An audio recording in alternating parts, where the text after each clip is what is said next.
name's Brian Meanley. I'm acting as visual effects artist and compositor on the film, and I acted as visual effects supervisor on set. Just making sure that all the shots, as we were taking them, that any shots that included visual effects, that we got all the takes we needed to get the effect done in post. And that included, as Mark had said earlier, getting any of the plates that we needed, which are essentially just each shot that we take, we refer to as a plate, and we need to get, for visual effects shots, we need to get the take with all the characters in it, and we also have to get what we call clean plates with no characters, so we can get any background elements we may need. And then from time to time, there are other various plates that we need. We may need a background or a foreground plate, but essentially we just make sure that we get all those different plates that we need, so then we can accomplish that effect that we're looking to get.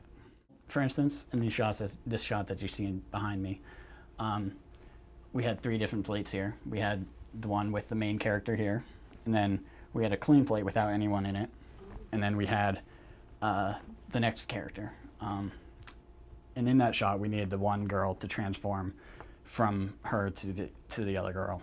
And using those plates, we combine them to make one seamless transition. This one right here is probably the most difficult one, because it involves 2 different characters, and it has to be one seamless take. And to make it a little bit more difficult on top of that, it's a pretty close-up shot of the characters, so there isn't a whole lot of room for just mistakes or kind of dirty elements in the frame. Everything has to be super clean, because especially when we export this at 2K or 4K, you're going to notice every little area that's just a little bit off in it. Typically, we can get a first pass done in a day or two. In a day or two, and then from then on. All the effects, or just oh one? No, just one. Right. Perfect usually. But from then on, there's just huge amounts of tweaking that can go into it, and you may have 30 different versions of a shot before you get something that both you're happy with and the director's happy with. So for instance, in a shot like this,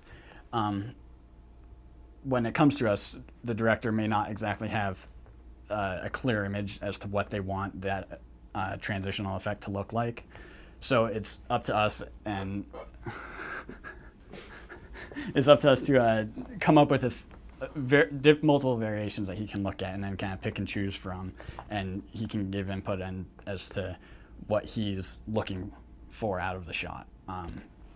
So for instance, in this one, we've done various different effects where in some of them her eyes are kind of lit up more, and in other ones her eyes are blackened out. And then the director, Chase, is able to tell us which ones he prefers, and he can even then pick and choose certain elements from them or completely change the look from then on.